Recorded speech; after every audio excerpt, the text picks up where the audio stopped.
चोटी काटने वाली चुड़ैल अपने बच्चों को देखकर बहुत खुश हुई। उसे यकीन ही नहीं हो रहा था कि ये उसके ही बच्चे हैं। चोटी काटने वाली चुड़ैल ने सोच लिया था कि वो अपने बच्चों का बहुत अच्छे से ख्याल रखेगी, उन्हें किसी भी चीज की कोई कमी नहीं होने देगी और सभी बुरी चीजों से उन्हें बचाएगी।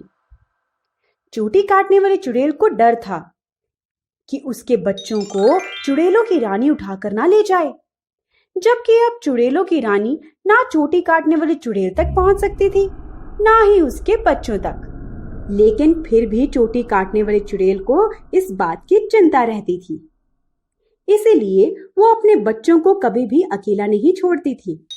चोटी काटने वाली चुड़ैल के दोनों बच्चे धीरे धीरे बड़े होने लगे। उनमें अभी तक कुछ भी ऐसी चीज देखने को नहीं मिली थी जिससे कहा जा सके कि वो आम इंसान नहीं है। चोटी काटने वाली चुड़ैल को लगता था कि उसके दोनों बच्चे बिल्कुल आम इंसान ही हैं। उनमें कोई बुराई नहीं, उनमें कुछ भी ऐसा नहीं जो मुझे मेरे बीते हुए दिनों की याद दिलाए। इन्हीं सब बातों को सोचकर चोटी काटने वाली चुड़ैल बहुत खुश रहती थी। एक दिन की बात है, चोटी काटने वाली चुड़ैल के दोनों बच्चे बाहर जाकर खेलने की जिद करने लगे। चोटी काटने वाली चुड़ैल उन्हें अकेले जाने नहीं देना चाहती थी, इसीलिए उसने मना कर दिया। लेकिन जब बच्चों ने शांतनु से पूछा तो शांतनु ने बाहर जाकर खेलने की अनुमति दे दी। बच्चे बाहर खेल रहे थे, तभी अचानक चोटी काटने वाली चुड़ैल की बेटी रोते हुए घर पर आई। क्या हुआ? तुम क्यों रो रही हो? तब चोटी काटने वाली चुड़ैल के बेटे ने बताया कि बाहर स्वीटी की लड़ाई हो गई है एक लड़की से। लड़ाई? क्यों? चोटी काटने वाली चुड़ैल घर से बाहर आई और पता की कि आखिर बात क्या हुई है। चोटी काटने वाली चुड़ैल को जब सारी बात पता चली तो चोटी काटने वाली चुड़ैल बहुत डर गई। दरअसल बात ये थी कि चोटी काटने वाली चुड़ैल की बेटी जब बाहर खेल रही थी तब उसने एक लड़की की चोटी को बहुत जोर से खींचा था, जिसके कारण दोनों में लड़ाई हो गई थी। चोटी काटने वाली चुड़ैल ये सब सुनकर डर गई, क्योंकि उसे ऐसा लगने लगा कि कहीं चोटी काटने वाली इच्छा मेरी बेटी के अंदर तो नहीं आ गई। लेकिन फिर चोटी काटने वाली चुड़ैल सोची, हो सकता है ये गलती से हो गया होगा, ऐसी कोई बात नहीं हो सकती। कुछ महीने बीते ही थे, तभी फिर चोटी काटने वाली चुड़ैल को एक बात सुनने को मिली। इस बार शिकायत चोटी काटने वाली चुड़ैल की बेटी के स्कूल से आई थी। उसमें भी यही बात थी कि उसने एक लड़की की चोटी खींच ली थी, इसीलिए दोनों के बीच लड़ाई हो गई थी। अब चोटी काटने वाली चुड़ैल का शक यकीन में बदल गया था।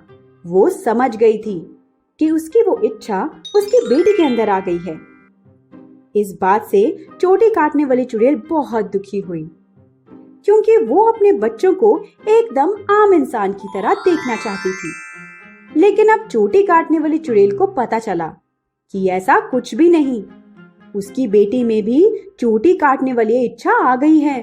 चोटी काटने वाली चुड़ैल ने अभी तक अपने बेटे के बारे में कुछ नहीं सुना था, इसीलिए उसे पता चल गया कि सिर्फ उसकी बेटी के अंदर ही ये इच्छा आई है और उसका बेटा बिल्कुल आम इंसान ही है। और सच्चाई भी यही थी। चोटी काटने वाली चुड़ैल के बेटे में अभी तक कुछ ऐसा देखने को नहीं मिला था जिससे कहा जा सके कि वो आम इंसान नहीं।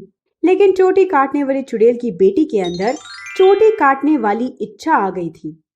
अब चोटी काटने वाली चुड़ैल उपाय ढूंढने लगी कि आखिर कैसे वो अपनी बेटी को चुड़ैल से आम इंसान बनाएगी। उसे कोई उपाय नहीं मिल रहा था। चोटी काटने वाली चुड़ैल ने सारी किताबें पढ़ ली, लेकिन उसे कोई तरकीब नहीं मिली। अब उसे कुछ समझ नहीं आ रहा था कि वो क्या करे। लेकिन वो अपनी बेटी को चुड़ैल बनता नहीं देख सकती थी, इसीलिए चोटी काटने वाली चुड़ैल ने वो करने का सोचा जिससे वो पिछले कई सालों से भाग रही थी, जिसके कारण चोटी काटने वाली चुड़ैल ने इतनी मेहनत की थी और आम इंसान बनी थी। चोटी काटने वाली चुड़ैल अब चुड़ैलों की रानी के पास खुद जाने का सोच रही थी और उन्हीं से कोई उपाय जानना चाह रही थी। लगता है मेरा अतीत मेरा पीछा कभी नहीं छोड़ने वाला। जिस चीज से मैं इतना भागी, अब मुझे वापस से उसी के पास जाना होगा। चोटी काटने वाली चुड़ैल चुड़ैलों की रानी के पास जाने की बात को सोचकर ही बहुत डर गई। अब वो ये नहीं समझ पा रही थी कि वो आखिर कैसे चुड़ैलों की रानी के पास जाएगी। अगर वो चुड़ैलों की रानी के पास खुद जाएगी तो चुड़ैलों की रानी तुरंत उसे बंदी बना लेगी। इन्हीं सब बातों के बारे में चोटी काटने वाली चुड़ैल बहुत दिनों से सोच रही थी। बहुत दिनों तक इस बारे में सोचने के बाद चोटी काटने वाली चुड़ैल ने फैसला ले लिया कि वो अपने बच्चों के लिए चुड़ैलों की रानी के पास जाएगी। वो बस किसी भी तरह अपने बच्चों को बचाना चाहती थी। वो सब चीज देखने से जो चोटी काटने वाली चुड़ैल ने देखा था। इतने ही दिन में चोटी काटने वाली चुड़ैल ने फिर से एक बार अपनी बेटी की शिकायत सुन ली थी। अभी तक चोटी काटने वाली चुड़ैल की बेटी ने किसी की भी चोटी नहीं काटी थी। बस यही सुनने को मिलता था कि वो सबकी चोटियां खींच देती है। इसीलिए चोटी काटने वाली चुड़ैल चाह रही थी कि उसके बड़े होने से पहले ही उसके अंदर की ये इच्छा खत्म हो जाए और वो भी एक आम लड़की की तरह अपनी जिंदगी जिए। चोटी काटने वाली चुड़ैल को पता था कि अभी उसकी बेटी किसी की भी चोटी नहीं काटने वाली। जब वो बड़ी हो जाएगी तब वो सभी को अपना शिकार बनाना शुरू करेगी। चोटी काटने वाली चुड़ैल शांतनु के पास आई।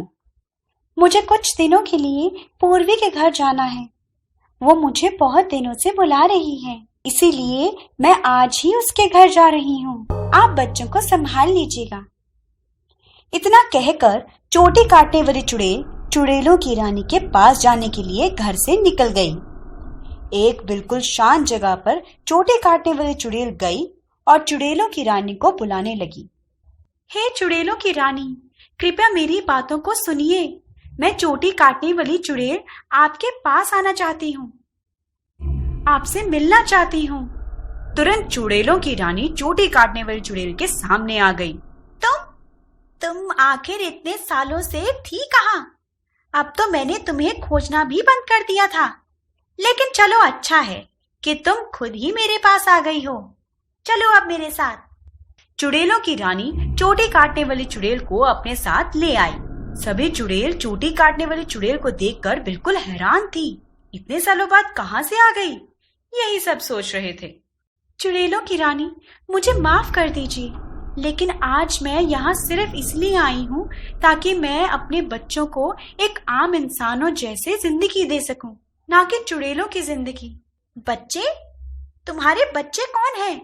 तुम्हारी चोटी से जो तुम्हारी बेटी बनी थी वो तो बहुत पहले ही खत्म हो चुकी है, तुम्हारे इंसानी रूप में आते ही। चोटी काटने वाली चुड़ैल ने सारी बातें चुड़ैलों की रानी को बताई कि आखिर कैसे उसकी शादी हुई और कैसे वो इतने दिनों से सभी चुड़ैलों की नजरों से बची हुई थी। ये सब सुनकर चुड़ैलों की रानी का गुस्सा और भी बढ़ गया। सभी पकड़ो इसे और तुरंत बंदी बना लो। नहीं चुड़ैलों की रानी, ऐसा मत कीजिए, कृपया मेरी मदद कीजिए। मेरी बेटी में भी चोटी काटने वाली इच्छा आ चुकी है। मैं नहीं चाहती कि वो चुड़ैल बने। कृपया कुछ कीजिए। सिर्फ तुम्हारी बेटी में ही चोटी काटने की इच्छा आई है और तुम्हारे बेटे में नहीं? वो बिल्कुल सही है, वो एक आम इंसान जैसा ही रहता है। नहीं, ऐसा नहीं है। कुछ समय बाद वो भी एक राक्षस बन जाएगा। अभी तुम्हें नहीं पता। क्या? नहीं, मैं ये नहीं देख सकती। कृपया आप कोई उपाय बताइए। इसका सिर्फ एक ही उपाय है, तुम्हें वापस से चुड़ैल बनना होगा। तब जाकर मैं तुम्हारे दोनों बच्चों को एकदम आम इंसान बना सकती हूँ। अगर तुम चुड़ैल बनने को तैयार हो तो बताओ। चोटी काटने वाली चुड़ैल अपने बच्चों के लिए कुछ भी कर सकती थी। वो एक बार फिर से चुड़ैल बनने के लिए तैयार हो गई, लेकिन इस बार उसने शर्त रखी कि वो एक साधारण चुड़ैल बनेगी। वो किसी की भी चोटी नहीं काटेगी। अब उसकी ये इच्छा ही नहीं है कि वो किसी की भी चोटी काटे। चुड़ैलों की रानी ने चोटी काटने वाली चुड़ैल की इस शर्त को मान लिया। मैं अपने पति के पास जाना चाहूंगी और उन्हें सारी सच्चाई बताना चाहूंगी। हाँ, लेकिन आप चिंता ना करें, चुड़ैल बनने के बाद ही मैं उनके पास जाऊं। चोटी काटने वाली चुड़ैल एक जगह शांत बैठकर फिर से चुड़ैल बनने के लिए तप करने लगी। कुछ दिन बाद ही वो आम इंसान से वापस से एक चुड़ैल के रूप में आ चुकी थी। अब वो एक आम इंसान नहीं रही थी, वो एक चुड़ैल बन चुकी थी, जैसा कि वो पहले थी। चोटी काटने वाली चुड़ैल अपने पति के पास आई और सारी सच्चाई शांतनु को बता दी। और चोटी काटने वाली चुड़ैल ने शांतनु से ये भी कहा कि वो दूसरी शादी कर ले ताकि उसके बच्चों को नई मां मिल जाए। शांतनु ये सब सुनकर बहुत दुखी हुआ, लेकिन वो अब कुछ नहीं कर सकता था। उसने चोटी काटने वाले चुड़ैल की बात मान ली। चोटी काटने वाली चुड़ैल अब अपने बच्चे और पति से अलग हो चुकी थी, लेकिन अभी भी वो कभी कभी छुपके छुपके उन्हें देखने आ जाया करती थी। चोटी काटने वाली चुड़ैल के दोनों बच्चे बिल्कुल आम इंसान बन चुके थे। अब वो कभी भी ना तो चुड़ैल बनने वाले थे, ना ही राक्षस।